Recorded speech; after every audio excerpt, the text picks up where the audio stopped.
All right, so here we go. We're about 2 minutes after 1 o'clock on East Coast. Again, for those of you who are just joining us, my name is Chris Holloway. I am one of 4 program managers for the Runaway.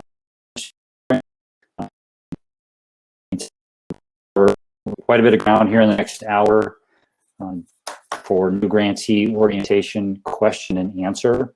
About a week ago, on November 5th, we had a new grantee orientation where there were about 200 or so individuals registered and attended. It was a 2-hour-long session. We covered lots of content, had lots of questions, and really didn't get an opportunity to answer all of those questions. Over the past couple of years, we've offered this workshop as a session during the in-person training, usually very heavily attended, 50, 60, 70 plus people. Never have I had more than 600 people show up, so we're going to manage this process as best we can. The plan here is to go through a couple of slides, mostly dealing with substantive issues. Then we'll pause, and the team that you see on the screen in front of you, to include Aaron, Keith, and Jeff, my colleagues, the regional program managers. We're going to field some questions, try to bundle those as much as we possibly can, and then move on to a different set of topics, all with the goal of, over the next hour or 55 minutes, answering as many questions as we can. Great news is we have all of these questions captured in the chat, and so whatever we're not able to answer today, we'll have those questions, and we'll make sure that we direct them to the appropriate individuals for response. One request of you when you're asking a question, next to your name, indicate what state you're from. So I'll pick on Victoria Davis here. Victoria says hello. If Victoria has a question, she'll say Victoria Davis from Fresno, California. I really don't know where you're from, Victoria. That indicates to Jeff that Victoria is a grantee in California, and one of her federal project officers will be able to jump in. We also have a number of our federal project officers on the session with us today, so hopefully they are comfortable with you, knowing your names, and if you're indicating where you're from, then they'll be able to pick out some of those questions. And I'll shout out to Kennedy to Hamilton Grayson from Canton, Ohio, my hometown. Go Bulldogs. And so here we go. We'll jump into it. So as indicated, this session happened a couple of weeks ago, back on November 5th. We're going to run through the content. As we indicated then, we had a number of objectives. Organizationally, wanted you to know about FSBE, Family and Youth Services Bureau, what our mission and vision were, become familiar with the RHY Act and the RHY rule. We wanted to give you some real clear information about the history, purpose, and scope of RHY programs, talk about post-award monitoring, and we get into some discussion about RHYMIS, the Runaway and Homeless Youth Management Information System. So some of these items are probably not super critical for you at this point. There we go. And real quickly, you'll see the overview of FSBE coming up. Here we are, Family and Youth Services Bureau, Runaway and Homeless Youth Program.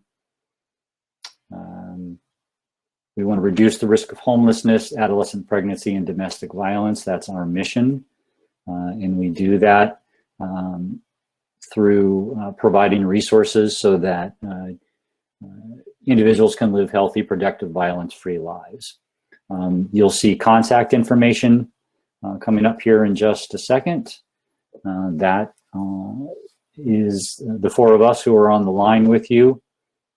Again, myself, Chris Holloway in the central office, Keith, Aaron, and Jeff, who are the regional managers working directly with your federal project officers. We have a central office team listed here, and then we have a series of slides that I will click through relatively quickly in a moment that lists all the federal project officers. Your federal project officer is your go-to person. So please know who they are. Please make sure you've had contact with them. And if you haven't, let us know so that we can connect you with the right person. They're not only helping you with TA, but they're also providing you initial guidance if you need to make changes to your grant, whether that's program modifications, scope of work, budget revisions, and the like. And yes, we will certainly make these slides available after the session. Thanks for that question, Greg. All right, again, I'm gonna just quickly go through the federal project officers. Hopefully these names look familiar to you in your respective cities or regions. And if not, please make sure that you let us know that you have not been in contact with your federal project officer as of yet.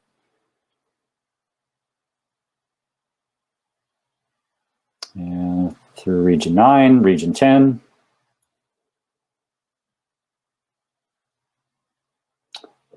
Okay, Runaway and Homeless Youth Program, and this is a screenshot of our website, Family and Youth Services Bureau website, where there's a lot of resources for you to access. We really do need you to become familiar and acquainted with the RHY Act and the Runaway and Homeless Youth Final Rule. We've listed the various statutes here that apply to the RHY Act and the different iterations of the Act when they were reauthorized or last authorized. Bullet point is the RHY final rule. So if you type 45 CFR section 1351 into Google, you will be linked to, no doubt, Federal Register, which will give you full access to that document. I certainly encourage you to read it. Okay. So every program, regardless of it's a basic center program, transitional living, street outreach, or maternity group home, is required to fulfill certain programmatic components. You need to have these in place. So we want you to participate in TA. We want you to coordinate with the National Runaway Safe Line. You need to have emergency preparedness plans, which I hope by now those have been put into effect given all of the challenges that we're dealing with in 2020. If you're a basic center program or a street outreach program in particular, you're working with licensed shelters, and certainly for TLP, it's going to be location and geographically specific depending on your state law and state requirements. All of your staff, to include peers, consultants, and everyone who your program should have a criminal background check. We want implementing positive youth development. And that you're collecting data on all the youth you serve through the Runaway and Homeless Youth Homeless Management Information System. And lastly, and this should hopefully go without saying, that you're coordinating with and providing referrals to the appropriate partners in your community, whether that's social services, law enforcement, education, and as you can see, the list is extensive here. So now we're going to go into a description of the programs themselves. Before we do that, I'll take just a few moments and pause, and I'll ask Aaron, Keith, and Jeff to let me know if they've seen any particular questions pop up over this first section that we need to address. Chris, the only question is, will this be available digitally after the session is over? Yes, sir. We will make sure that everyone who is registered we'll get a copy of those slides, and we have Meredith, who is our RHY representative, hanging out, and I'm sure she'll make note of that so we can broadcast this document to everybody after the session is over. All right, so we'll jump into street outreach program, and being mindful of time, I'm going to get through these relatively quickly so that there's ample time to answer questions. Obviously, the point of street outreach is to provide prevention and intervention services to runaway and homeless youth who are on the streets and who are at risk of victimization. And as you can see from the history, this program was actually part of the Violent Crime Control Act back in 1994 because it was heavily focused on human trafficking. And the expectation is that your street outreach teams are prioritizing those youth who are at greatest risk of human trafficking. In years past, we've had some programs that have done a general outreach effort, not necessarily focusing on any one population that is at risk, but given the congressional intent and the statutory language, we really do need programs to focus on the fact that this is an initiative that is intended to reduce the risk of or address those who have been victimized through trafficking. There are really two major components here. It's providing street-based services, as indicated in the previous slide, and it is providing access to shelter in the event that a young person makes the clear determination that they're ready to leave the streets or whatever the unsafe situation is. We expect that your programs are going to have those components in place and be able to not only engage with young people in a way that helps encourage them to leave the street, but then you also have a shelter for them to go to if in fact they make the decision that they want to leave the street. Moving on, there are a fair amount of expectations with all of our programs, but specific to street outreach, most critical of those is that you're actually doing outreach to those locations where young people are congregating or they're living. We want to make sure that you're giving them gateway services, that you're providing crisis stabilization. Like I said, you're offering 24-hour shelter. And if in fact you decide that you want to do the optional drop-in center, that you've communicated to us that this is not the only way that you're doing outreach. This is drop-in center should not take the place of outreach, but they should be a companion to your outreach efforts. And we've got a couple of definitions up here. Before I go forward to the Basic Center program, I want to pause and see from my colleagues whether or not we've had any questions pop up specific to street outreach.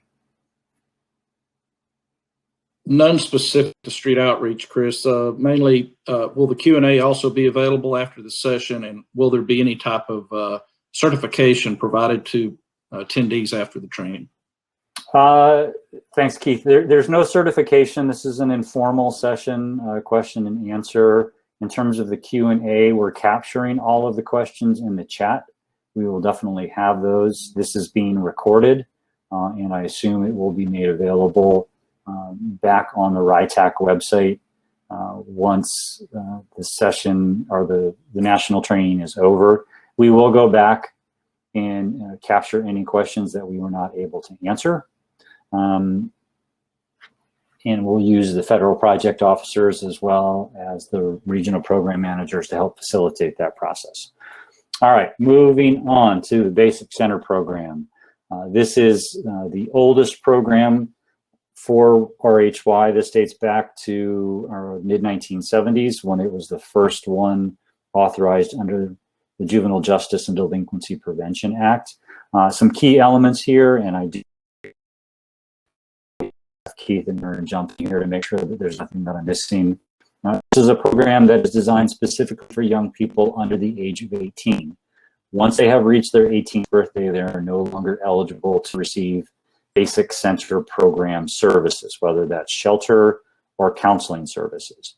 In addition, we have the expectation that shelters, basic centers, whether that's a congregate care setting or it's a host home environment, have a minimum of 4 beds available and a maximum of 20 beds available. If you're in a congregate care setting, that's a single structure. And there has been some confusion over the years about the physical plant and the layout of a particular structure.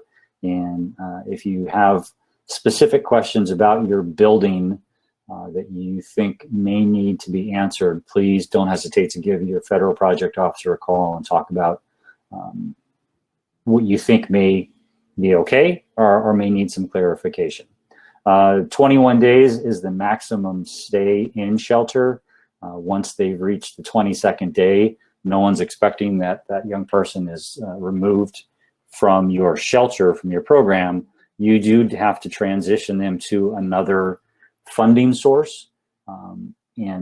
While prevention is a component of basic center programs, please keep in mind that prevention is done through home-based services. Those are services that are provided to youth and their families, whether that's counseling or individual or family counseling, but they're not required.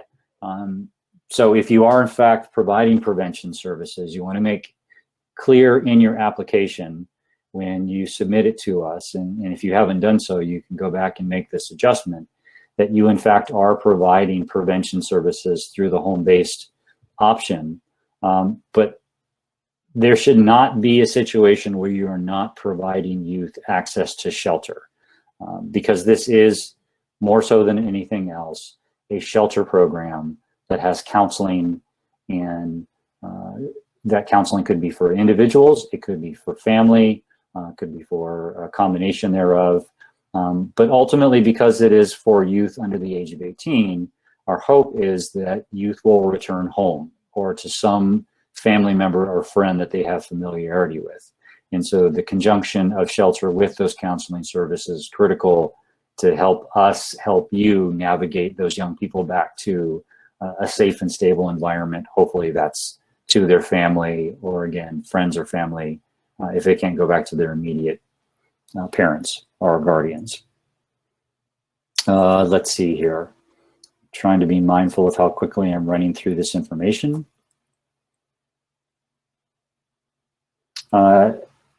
As I noted before, there are some optional services: street-based, home-based drug abuse education, and at the request of RHY, testing for sexually transmitted diseases. So what I would say to you is that don't make the assumption that we know that you're providing any of these services unless you've otherwise told us. There are some instances where there's a heavy focus on prevention, and that's fine, but if it hasn't been communicated to us or to your federal project officer, we will ask why it is that you're not providing more access to shelter.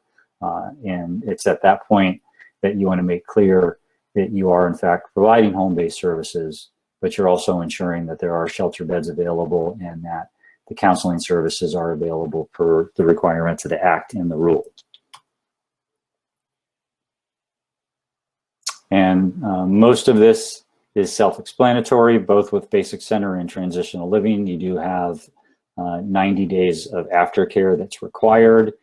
Basic Center, you are being expected to contact a youth's family within 72 hours of their entry to your program. All right. My screen seemed to freeze for a second there. There we go. And then there's just a couple of definitions here. So before we move on to the Transitional Living Program, I'll check to see if there are any questions that we need to answer. I'm not seeing any new questions, Chris. All right, great. I'm doing a bang up job. All right, so we'll go on to Transitional Living Program. So TLP is the newest of our programs, and it is intended to provide services to young people between the ages of 16 and under 22 who cannot return home. These are individuals that also need really a tremendous amount of support to transition to self-sufficiency as they become adults. And so the expectation here is that you can provide TLP services for up to 18 months. In some extenuating circumstances, that can go as far as 21 months. And we have said to most of our existing Transitional Living Program and maternity group home programs that COVID-19 is a perfect example of an extenuating circumstance. If it would put a youth at risk as they're coming up on that 18 months to leave because of the COVID situation, absolutely, we put out the guidance several months ago that extending them to 21 months is appropriate. And of course, because we're wanting to make sure that these young people are prepared for some level of self-sufficiency, there is a whole continuum of programs that are required in order to prepare them for that inevitability. Similar to the Basic Center program, however, we do have capacity limits, particularly when we're dealing with a congregate care setting.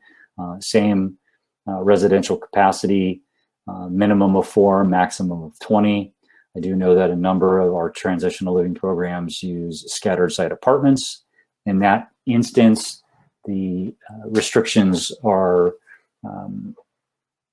not applicable because you're likely dealing with occupancy limitations in terms of a single apartment anyway. Like Basic Center, we anticipate that you're going to provide trauma-informed case management, counseling, and referral services. You're going to do 90 days of aftercare.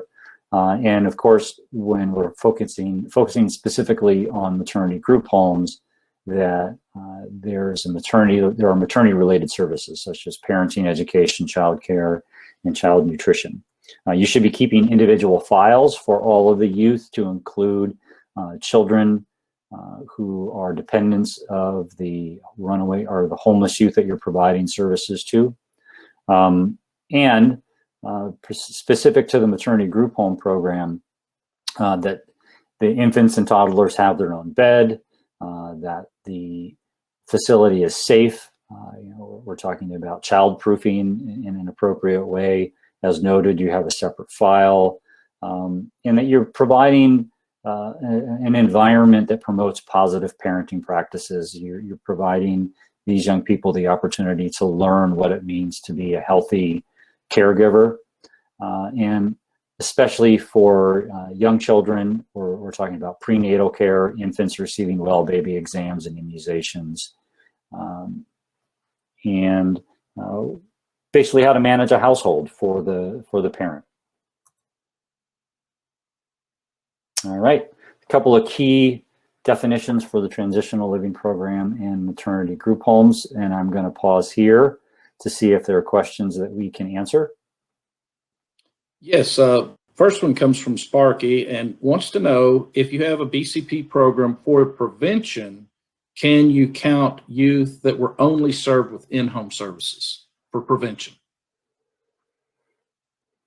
I'm going to look at Sparky's question for prevention. When you also have a shelter, can you count youth served if in-home only? So Sparky, I hope you're well. Sorry we didn't get a chance to come together this year in person.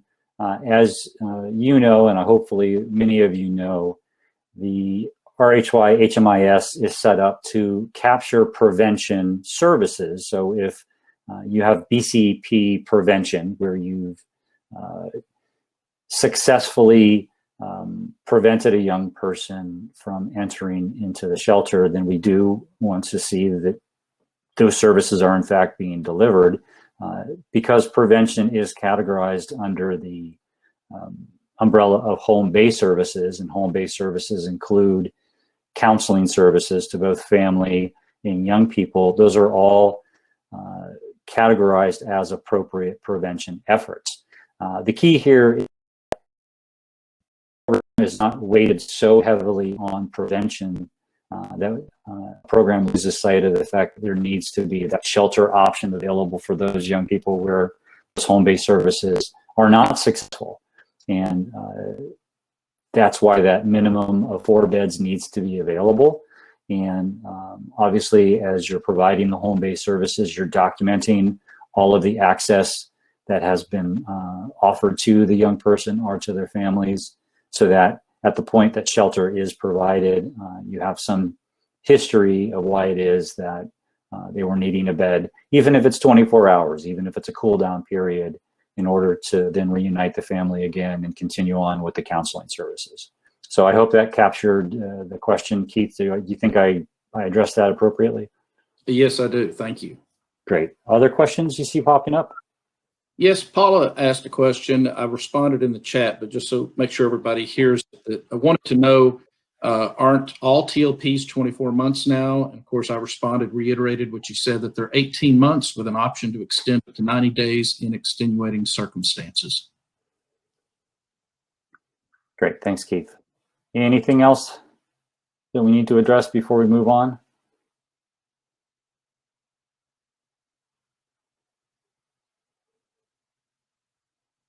Janice had asked if you could provide additional guidance regarding length of stay for BCP and TLPs during the pandemic, such as having length of stay extended or any flexibility with length of stays. Sure. So as we just mentioned, TLP and maternity group home in particular, statutory length of stay is 18 months up to 21 months. It's actually days. We recognize that as a result of COVID-19 that there are very clearly extenuating circumstances where it would be unsafe or inappropriate to send a young person in a transitional living program out, away from the program. So we've automatically extended the extenuating circumstances to our transitional living programs. And so while there should never be an assumption, it's safe to say that youth who are currently in your program are able to be in that program up to 21 months. I would recommend, however, that you communicate with your federal project officer and you let them know how many youth that this is applicable to. With respect to the Basic Center program, there is no extension option. It's 21 days maximum. That's the statutory limitation on the number of days that a youth can be in the program. However, as I said a few minutes ago, we don't expect that you're going to turn out a young person to the streets once they've hit 21 days. What we do require is that after 21 days, you look for alternative sources of funding to support their stay in your shelter. All right. Are we safe to move on, Keith?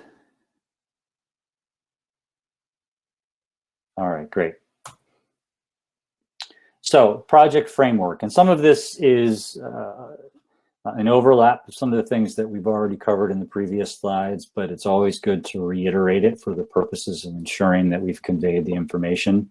All of our programs do require the provision of a positive youth development framework. We expect that you're going to be using trauma-informed care practices into the extent that you can, evidence-informed or best practices, that your services are developmentally and age-appropriate and culturally sensitive. We want to ensure that the youth who are being provided services are being protected from harassment. We know that there is a significant representation of human trafficking victims within RHY and those who are at risk. And so it's critical that you have an assessment and service planning to meet the needs of those young people, particularly those who are facing human trafficking as one of the presenting issues. Okay, keep going here. As most of you know, there is not a professional certificate for individual programs. So when we instituted the Runaway and Homeless Youth Final Rule several years ago, what we did attempt is to develop a list of core competencies of program staff who are working in these settings.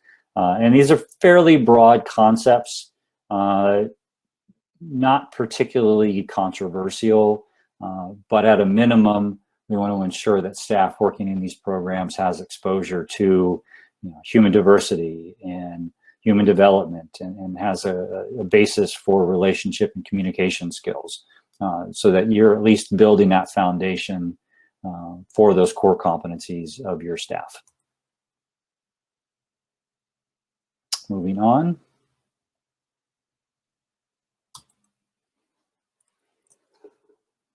There's a bit of delay on my computer. I apologize. There we go. Post-award monitoring and support. All right, before we jump into the monitoring discussion, we're at 1:31 and some change. let's see if there are any additional questions that we need to focus our attention on, Keith, or Aaron, or Jeff. Chris, nothing that I've seen. Yeah, me neither. All right, great. Thanks, gentlemen. All right. And I'm going to really turn to my colleagues here for support on this one, because they and their teams, the federal project officers, are really those most responsible for the monitoring. Not only are we dealing with on-site monitoring and whatever variation that's going to take over the next couple of months while we're continuing to deal with COVID, but it also includes desk monitoring and routine conversations with your programs, whether that's the director or with your staff. That's all part of the monitoring approach. And monitoring is really done for a number of reasons. And I'm not going to read the slide deck here. You can probably pick this up as I'm speaking. But we have some obligations. We have obvious obligations to ensure that the money is being spent in a manner consistent with what the funding requires. But we are also looking to provide technical assistance. We want to make sure that we're providing you guidance as appropriate. We have reports that we have to submit back to Congress. And we want to make sure that you have all of the tools that you need in order to deliver the services and programs, not only that are consistent with the law, but are in the best interest of the young people that you provide services to. So as I mentioned, we have a couple of different forms of monitoring. We have desk monitoring, which is really the federal project officers doing a review of the reports that you're submitting, whether that's your financial reports, your progress reports. It's discussions with you on the bi-monthly program calls to discuss implementation, as well as training and technical assistance needs. And then we move on to more formal bi-monthly contacts. Those are done either as an individual grantee or as regional monthly calls, where the cluster of grantees from your particular region are coming together with the FPOs from that region. And then finally, is really the most robust of our monitoring practices, and unfortunately needed to be suspended back in March. But full on-site process where we're looking at files, we're looking at your physical building, we're having conversations with your staff. We're really trying to align the work that you're doing with what you said you were going to do in your application. And more often than not, we try to bring a peer that's one of your colleagues who have been active or are currently active as an RHY grantee to help provide additional guidance and technical assistance. They're really a second set of eyes that look at things very differently than we do as the federal staff.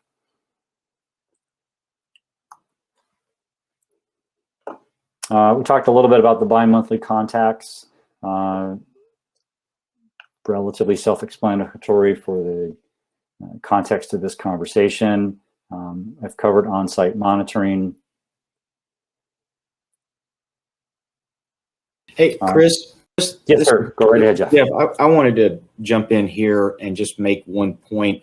I know that it's been brought to federal project officers' attentions that there is a minimum of one contact a month for grantees, but I want to emphasize minimum. There can be many contacts with the FPO and the grantee throughout the month, but at least we want to be sure that they're doing the individual contact once every other month individually, and then of course a group contact call every other month as well. But just want to emphasize the fact that it's one-time minimum, meaning that there could be a number of times that the contact could happen. So just wanted to point that out. One of my federal project officers asked me to pass that along, Chris. So thank you. Great. Thank you, Jeff. Maybe this is a good pausing point to see if there are any questions about the monitoring itself.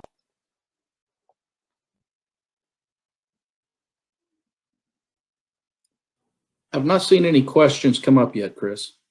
Great. All right. Just a few few key points for our attendees. We do standardize our monitoring from the front end, meaning we send out notification and there's pre-visit coordination, as well as we provide guidance throughout the process, and we have our own standard operating procedures that we use to ensure that we are implementing a quality review, and that the review as much as possible looks the same regardless of who the federal project officer is, when the visit's conducted, where they're going, or even the type of program that they're visiting. This is all as a quality assurance measure, so that we are capturing and identifying in a consistent manner both areas that need to be improved, as well as best practices or quality programs. And that's something that I didn't emphasize enough. You know, in addition to providing technical assistance and ensuring that grantees are in fact meeting the basic requirements, we also want to see where things are going well, because we do like to take those examples and highlight them, and invite the grantees to participate in the national training like this one, and highlight those programs, because they do benefit you all in the field if you can see an innovative way that your peer is approaching their work. Okay. I'll go ahead and proceed on here, just so that we're getting through. All right, before we go on to outcomes, I will pause again to see if there are any questions. Yes, Chris, several people would like to know, how will they access this recording after the session? Sure, great question. So this is going to be saved, and it's going to be posted onto the RHY website. You'll have access to, I'm pretty sure, and I think Meredith can probably type into the chat box confirmation of this, Meredith Hicks from RHY. All of the sessions that are going to be conducted over the next 2.5, 3 days, to include this one, will be posted on the RHY website as a post-event viewing opportunity. So you'll be able to go back and listen to everything that's said here, as well as any of the workshops that you may have missed throughout the course of the next 2 or 3 days. All right. Next, Susie would like to know the level of detail that is desired in the 6-month reports. Great. Would you, one of you gentlemen, like to tackle that question?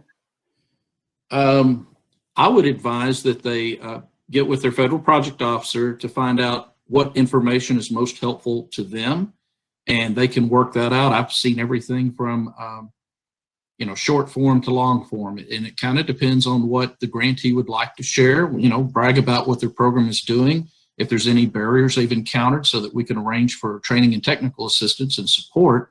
But really, I think that's a great conversation for the federal project officer and the grantee to have. Great. Thanks, Keith. All right. Next. Other questions? Yes. Sparky was wondering about the remote monitoring due to COVID, and Jeff did respond. Just so everyone hears, that will be covered more in the general federal session. But yes, we are working on putting together virtual site monitoring, and that will be coming up. And the next question was, what is the frequency of on-site monitoring? And I'll let you address that.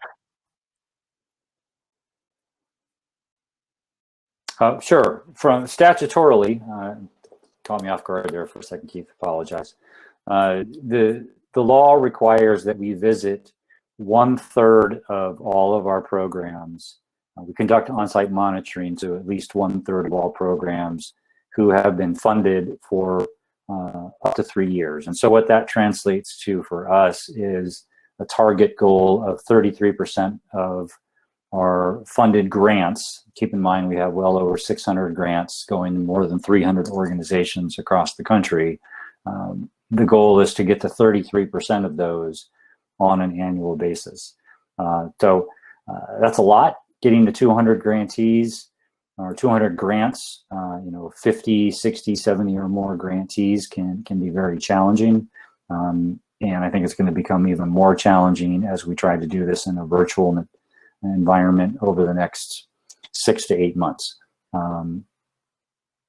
So, any other questions that we need to get in this part of the presentation? None for this session right now, Chris. Great, thank you. All right, so we're going to move on to outcomes, and I see that we're about 18 minutes out, and I know immediately following this session is one with Katrina Morgan from the Office of Grants Management. So for those of you who are particularly interested in grants management issues, whether that's budget adjustments or working with your grants management representative, Katrina is going to provide a lot of detail there that we haven't covered in this hour or so session. And I actually think we go to 10 after, so we've got a little bit of time. Outcomes are key to any program in order to determine whether or not we see positive performance. And back in 2008, we were directed under the Reconnecting Homeless Youth Act to develop standards that were ultimately conveyed in the RHY rule back in 2017. And specific to the Basic Center program and the Transitional Living program, we developed standards across 4 core areas, or 4 core outcome areas. And so I know you've all seen these in your funding opportunity announcement. We focus on these every year in the RHY National or Grantees training, but they really are the mechanisms that we use to determine whether or not your programs are being successful and you're demonstrating the ability to provide the necessary resources and access to services to young people that you serve. And so, interestingly enough, and this is somewhat of an awkward segue, the street outreach program does not convey the same 4 core program areas or outcome areas. So we don't focus on safe and stable housing or permanent connections or well-being or in education and employment with the street outreach program. What we focus on are 2 specific outcome areas, most important of which is your success at engagement, meaning you've connected with, you've had contact with 100 young people on the streets, and you have successfully encouraged 33% of those young people to case plan or client assessment. More than that is great. Less than that, then we need to start a conversation about whether or not your engagement strategy is successful. And of course, we do take into consideration the size of your organization, the number of full-time staff that you have involved, and the size of the population of young people that you anticipate providing services to. Now, as we look into the Basic Center program, again, we're aligning back with those 4 core outcome areas. We're wanting to make sure that you have conveyed to us any additional standards that are not being captured as far as the measures are concerned. And of course, I'm not going to read this next slide off to you. This is all in the funding opportunity announcement. But what you can see is the measure that corresponds with performance standard. Those performance standards are linked to those 4 outcome areas. So you can imagine a line going from left to right, the standard being linked to that outcome area is safe and stable housing, and that you have in fact provided an opportunity for a young person to leave and go to a safe environment. And the corresponding measure is that 90% of the youth leaving your BCP program will in fact exit to a safe and stable destination. And some of these are reported through RHY HMIS. Some are reported through the Performance Project Report. Sorry, getting a little tongue-tied there. All of which need to be discussed with your federal project officers on a regular basis. So if you're running into challenges, for example, if you know you're not going to reach 90%, the question is why? What's happening in your program? Is there something happening in your local community that is preventing success in achieving that 90% goal? And should pop up here. We go. Transitional living program is very separate, very similar to the basic center with respect to linkaging to the 4 core outcome areas. We've obviously added some additional standards with respects to prenatal care, well baby exams, and immunizations for the maternity group home program. As with the basic center program, there are very specific performance standards and the corresponding measures that you should hopefully be familiar with.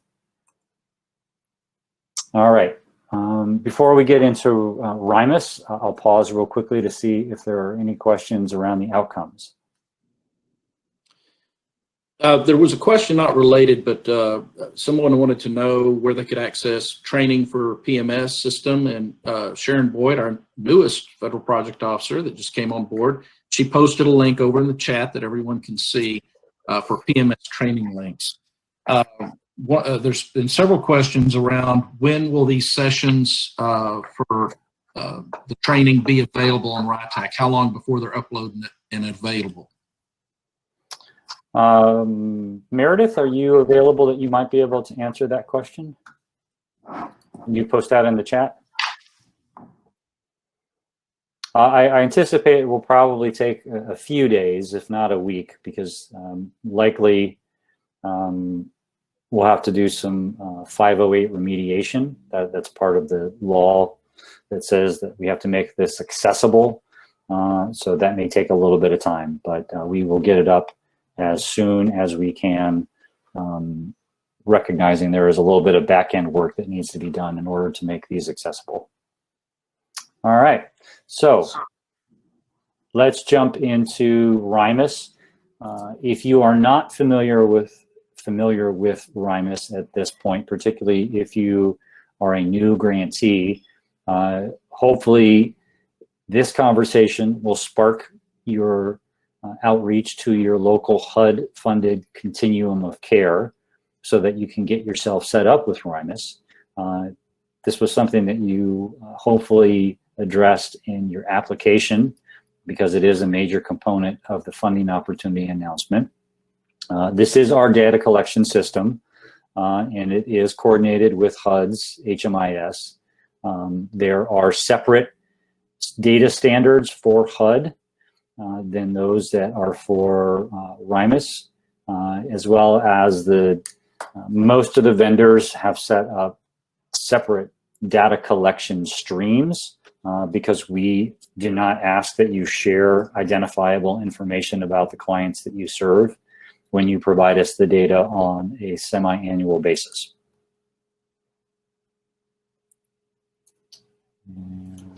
Screen, there we go. There we go, a little bit of a delay.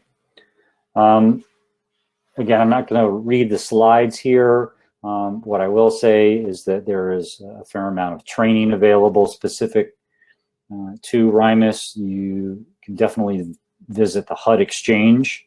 There's a link here to your local HMIS lead. And in almost every case, there is a responsibility at the local level for having the equipment necessary, paying for some type of licensing or training fees. Hopefully you've captured all of those potential expenses in your application and you have a decent working relationship with your local HMIS lead as part of your continuum of care. This year has been a little bit different. In the past, we've tried to do 2 data uploads, but because we changed from one contractor to another contractor, the upload has been modified. In fact, today is the last day, if I recall. Yep, today is 16th. Today is the last day for the fiscal year 20 data upload. So if you have not already done your data upload for fiscal year 20, please make sure that you get in contact with the APT team. They're available here. In fact, if you go to the expo, you can see some links to technical assistance specifically to APT that will help you with your RHY HMIS needs. So this is a great thing about this platform. All the information that you need is right at your fingertips. So I definitely encourage you to take a look at the expo and turn to APT for any assistance with the data upload. For the next fiscal year, it really is going to be dependent on how this year's upload went and before we make a decision about whether or not to go forward with 2 uploads again for fiscal year 21 data. And there is a list of some RHY HMIS resources here. We're using data standards from 2019. We are in the process of getting new data standards approved by the Office of Management and Budget, and hopefully those will come out here in the next month or 2. But until then, like I said, please use the information at the HUD Exchange. There's some FAQs on the RITAC website, and we have the most recent version of the RHY program HMIS manual also on the HUD Exchange. And just briefly, while we're talking about performance, there is information on the performance progress reports on the Family and Youth Services Bureau website. And I'm going to pause there. Looks like we're doing pretty good on time. Let's see what questions that we have about RHY HMIS. No questions to come in on that right now, Chris. Wow. All right. Well, we may just get to the point where we have a free-for-all, and we can just let folks ask any questions that may come up. Because these last couple of slides are really just about resources. And we'll be able to get through those quickly and still have about 10 or 15 minutes left to answer questions. So what we have in these next couple of slides, my screen froze on me again. Should come up. There we go. Information about managing your federal grants. That's going to be at on the FSBE website. Please take a look at these resources, particularly if you're a brand new grantee. They look like it's old information. On the right-hand side here, other resources on this topic, but most of that information is really, really helpful, particularly if you're new to FSBE funding. And of course, if you're not completely familiar with FSBE, please visit our website. There's a lot of great information there, not only about the RHY program, but our other 2 programs funded at FSBE, the Adolescent Pregnancy Prevention Program and Family Violence Prevention Services Program, dealing primarily with domestic violence.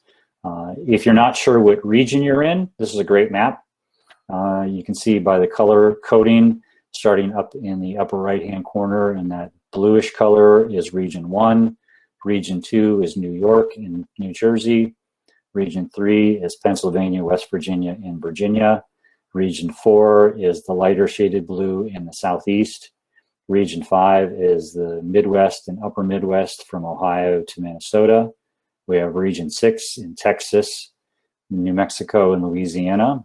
Region 7 is the central part of the country, Kansas, Nebraska, Iowa, and Missouri. We have Region 8, which is the mountain states, Utah, Colorado, Montana, North Dakota, South Dakota, and Wyoming. We move over to Region 9 in California, which includes Hawaii and the territories. And then Region 10 is the Pacific Northwest to include Alaska. So again, if you're not sure what region you're in, hopefully this map on our website will help you navigate to some more detailed information about your regional office, its location, and then you can marry up with your federal project officer. So the National Runaway Safe Line is our national communication system. Hopefully you're all familiar with that. If not, I do encourage you to visit the expo. They have an exhibit set up as well as it is Runaway Prevention Month. And there are lots of great resources to get the word out about how the National Runaway Safe Line can be helpful.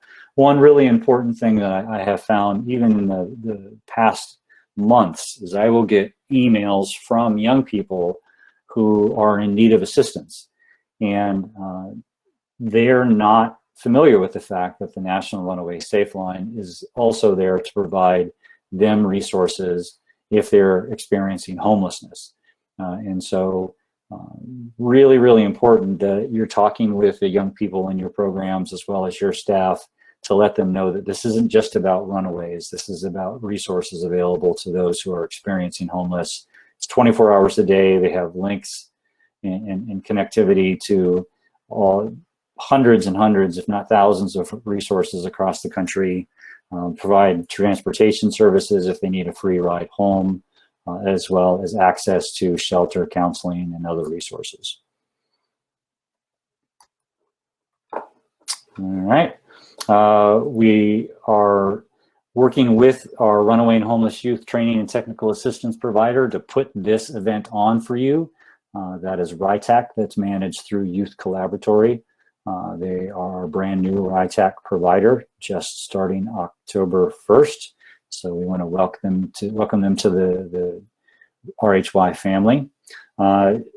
They are available for individual sessions, consulting sessions. If you work your way over to the expo, you'll be able to find information about how you can connect with them for individual training and technical assistance opportunities. And they really provide a full spectrum of services, not least of which is access to training, resources, and lots of information that you can use in order to address the needs that you have for your staff, for your program, and for the young people that you serve. And should pop up here. There we go. If you don't know the website, rytac.net. There's free training and e-learning. You just have to sign up, as well as a community practice resource that's connects you with your peers, similar to a blog.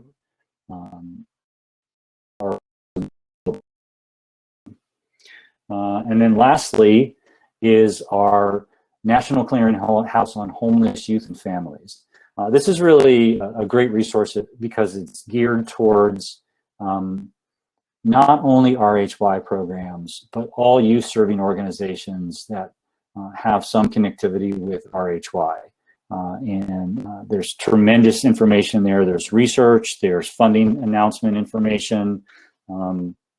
I strongly encourage you to take a look at the National Clearinghouse at rhyclearinghouse.acf.hhs.gov if you've not been there before. And this is a new contractor who's responsible for the clearinghouse, so we anticipate many more new products and resources coming from them in the coming months and weeks. Little bit out of sequence here is just some grant solutions training. These are free videos that are available to you to help you navigate your work in the grant management side of things.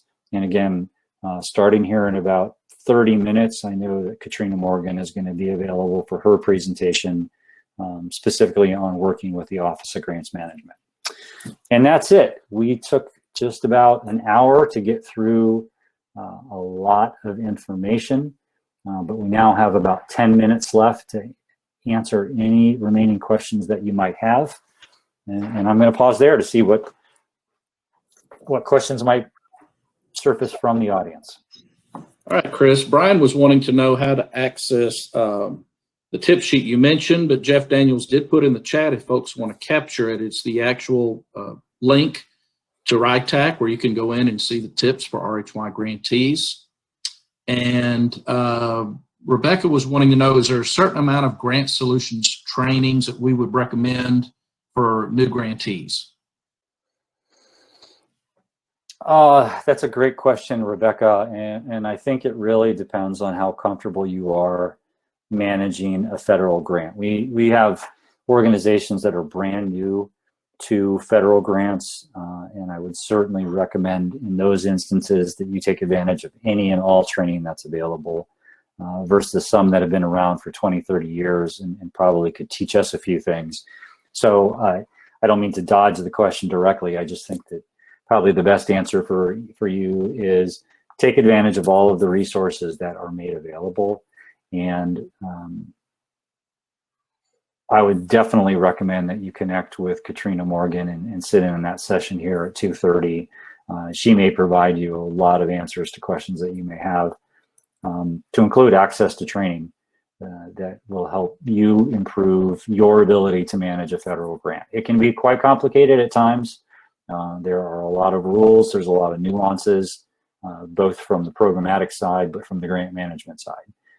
So don't feel at all afraid to try everything and find yourself at a place where you feel comfortable with receiving the funds and implementing the funds, both in a manner that's consistent with the program, but as well as with the expectations for the federal grant process. So I hope I answered that question. Other questions, Keith? Point. All right. Well, we're going to hang out here for 7 more minutes. And I see Sparky's offering her services. She's a great resource, longstanding grantee. Yes, by all means, complete the evaluation. Thank you, Meredith. Is that going to get posted in here as...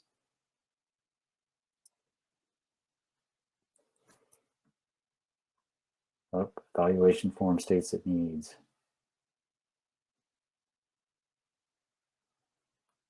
Uh-oh.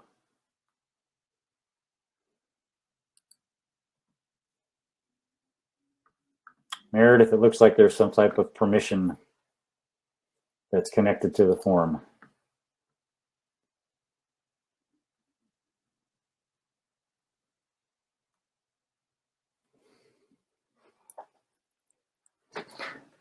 So before Meredith comes back with, maybe just by a simple yes or no for those of you who are still in the session, was this helpful? Did you gain something valuable out of it? It's not an official poll.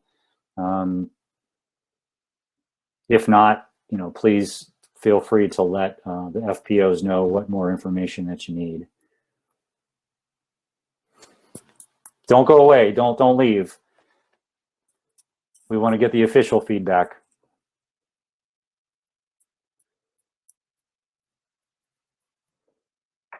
And again, if you've got questions, don't be afraid to ask them. We're here. Chris, we had a question, yes, and wanting to know in respect to Social Security numbers for youth. Many of the youth in these programs don't have a Social Security number. If they do, they don't know them or they don't want to give them out. Is there any guidance on this? It's a great question. I will turn to you three gentlemen who are dealing directly with your FPOs and the grantees, if you have thoughts about that.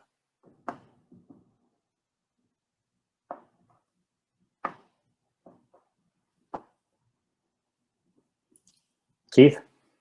Yeah, I was going to say, when Jeff was speaking earlier, I never could hear him, so I don't know when Aaron or Jeff were speaking, and I don't want to talk over them. But from a regional program manager's standpoint, but then also having been a former RHY grantee operating all four of the programs, there are times like in the TLP and MGH programs, you're going to need the Social Security number to assist youth in getting a job, accessing other services, maybe going to college and filling out their FAFSA. So if they don't have a Social Security number, depending on which program, which RHY program the youth is in, you either are going to have to help them, replace a missing Social Security card or actually apply to get a card. For street outreach, you're not going to get a Social Security number. It should not be mandated or part of the RHYMS information. You have to enter, because getting a Social Security number from a youth you may only have one contact with on the street is just not doable. For Basic Center program, again, depending on where the youth, what services they may need, you may need to assist them in either applying for a lost Social Security card, or if they've never applied for Social Security, number to help them with that process. In some of these programs in RHYMIS, when you're doing your data entry, you're going to need that number.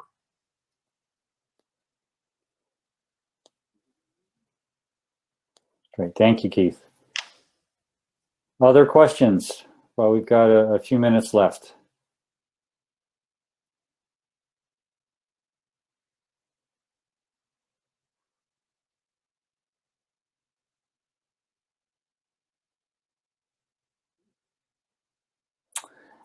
Thanks, Lynn.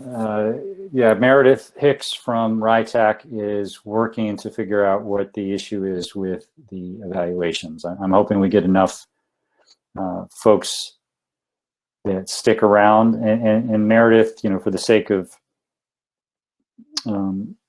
everyone's time, what we may need to do is mail this out. I don't want to have folks drop off before they have the opportunity to fill it out right now because your immediate response. The link for the evaluation is working now. All right, 18 people are still live. Go take care of that evaluation before you log off. Chris, quick question came in. It's a very good question. Thomas wanted to know, for youth that are non-documented, what then? And then, of course, first of all, for new grantees, nothing in our legislation dictates serving or not serving youth who are not documented. Of course, they're not going to have a social security number. At that point, I'm not sure how that plays out in RHYMIS. I remember having this incident happen when I was a grantee, but I cannot remember how we were able to document that in RHYMIS. So I would open that up to Aaron, Jeff, or you if you have an answer for that.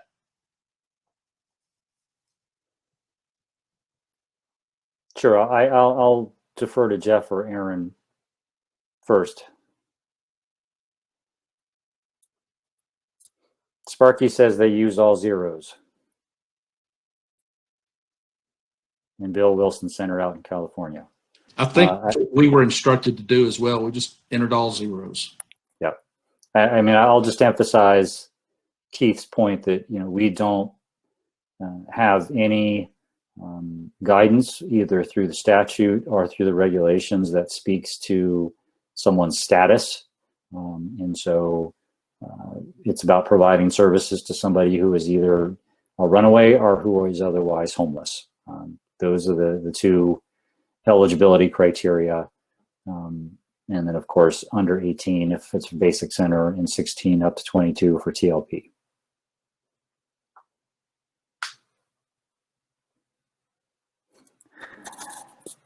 Jeff Jones says he was having some technical difficulties. What's the most important takeaway from this session? Now, that's a really good question, Jeff. What I would encourage you to do is give it a little bit of time and visit back to the RHYTAC website. You'll be able to listen to the entire presentation, hopefully here in not too distant future. We covered a lot of ground, lots of information. And I would hate to try to synthesize all of that into a 30-second soundbite, other than to say that, you know, work with your federal project officer as probably the number one thing. And if you have questions or you need assistance, please don't hesitate to reach out to them. And we are here to provide the technical assistance that you need. Oh, and Risa just weighed in. Risa Matthew is the director for our Division of Adolescent Development and Support. And she's saying that there is an option in RHY HMIS when you're doing data entry if you don't know the client or the client has refused to provide their. And Chris, one more that's a really good question came in from Gloria asking, what about staff background checks? Are they required to maintain copies of the results? And I'll answer that right quick. Yes, you need to retain copies to prove that criminal history background checks, the FBI fingerprint checks, child registry, child abuse registry, sex offender checks, all of those are completed on your staff. We don't dictate to you how you maintain that documentation. Some will keep it in each individual personnel file. Some prefer to keep that in a separate file just to, you know, for reasons of confidentiality. So, but yes, and that is something that when we do monitoring of a grantee, those are items we will request from you to show when those checks were completed and what the outcome was. Okay, thank you, Keith.